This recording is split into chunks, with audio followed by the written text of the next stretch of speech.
right then, my dear friends. Oliver Sinclair here. Back with another dose of reality and a dash of actionable wisdom for your journey. Today we're tackling a subject that ironically makes most of us feel utterly exhausted just thinking about it. Rest. Now, cast your mind back. When was the last time you truly rested? And by rested, I do and mean that delightful ritual of scrolling through endless feeds until your thumb aches and your eyes blur. That, my friends, is not rest. That's digital anesthesia, a temporary escape that often leaves you feeling more drained, more anxious, and certainly no more refreshed than when you started.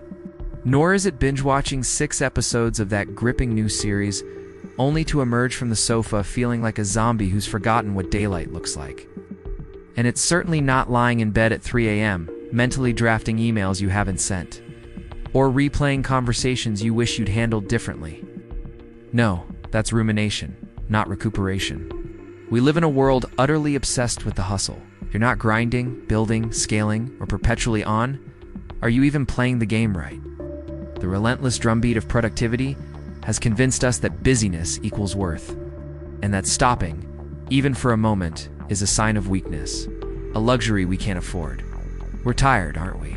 Tired from work, tired from the constant demands, tired from pretending we're not tired. And the cruelest irony? When we do get a moment to pause, we often haven't the foggiest idea how to genuinely rest. We've forgotten the art of true restoration. Most of us, when faced with exhaustion, resort to what I call pseudo-rest. We grab our phones, open Instagram, and fall into the comparison trap. We might dive into a video game for hours on end, convincing ourselves it's unwinding, when in reality, it's often just another form of mental stimulation, leaving us wired but not rested, where we tell ourselves, I'll relax once this gargantuan to-do list is conquered. Spoiler alert, that list is a hydra. Cut off one head, 2 more appear, and that quick check of emails before bed. It's never just one more time, is it? These activities trick our brains into thinking we're resting, but they rarely replenish our deepest reserves. In fact, they often deplete them further. So what does genuine rest actually look like? It's not a one-size-fits-all solution. But here's a crucial hint. If it leaves you feeling more human, more grounded, more connected to your authentic self, then you're on the right track. It's about intentional disengagement and active replenishment. And of course, we cannot ignore the very foundation of all replenishment: quality sleep. It's not just a pause, it's your system's reset, your body and mind's repair shop. Ignoring it is like trying to run a Formula 1 car on an empty tank with a sputtering engine. Consider these ideas: sitting in silence for 10 minutes, no phone, just you and the quiet hum of your own thoughts. Terrifying perhaps for some, but profoundly powerful. Taking a slow, aimless walk, not for steps, not for cardio, but simply to observe the world around you, to breathe, to be present. Engaging in a creative pursuit with absolutely no productivity goal in mind. Doodle, bake a ridiculously complicated cake. Write some truly awful poetry, or pick up that dusty guitar.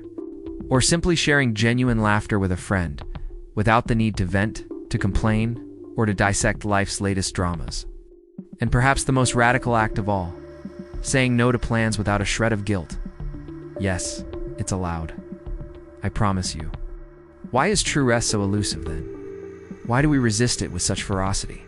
Because deep down, we've been conditioned to believe that unproductive equals worthless. That if we're not constantly doing something that can be measured, monetized, or posted about, it simply doesn't count. This is where the wisdom of Stoicism and even Buddhist principles can offer profound clarity. Your worth is inherent, it's not earned through endless toil. You are a human being, not a human doing. And even the most sophisticated machines require a proper shutdown to prevent burnout and ensure optimal performance. So, how do you begin to rest like a seasoned professional, like someone who understands that peak performance is a marathon, not a sprint? Firstly, schedule your rest. Seriously. Block it out in your calendar as if it were a non-negotiable board meeting. Give it a title: strategic recharge, deep work recovery, or simply do nothing. Secondly, protect it fiercely. Don't let it be bumped by chores, unexpected calls, or those insidious quick tasks that always expand. Treat this time as sacred, because it is. It's an investment in your long-term capacity.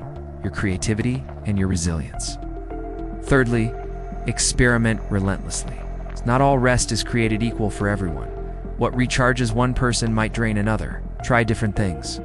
Nature walks, meditation, reading fiction, listening to music, cooking, gardening. Discover what truly refills your unique mental, emotional, and physical reservoirs. And finally, and perhaps most importantly, release the guilt. This is paramount. Resting is not stealing time, it's restoring it. You cannot pour from an empty cup. You cannot keep giving, keep creating, keep leading if you have nothing left in your tank. Rest isn't what you do after everything is done. It's what enables you to keep going effectively. So embrace rest on purpose, without shame, like the strategic, intelligent individual you are. Because you're not lazy, you're human.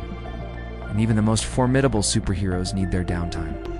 If you found this perspective helpful, do hit that like button and subscribe to join our growing community. Cheers!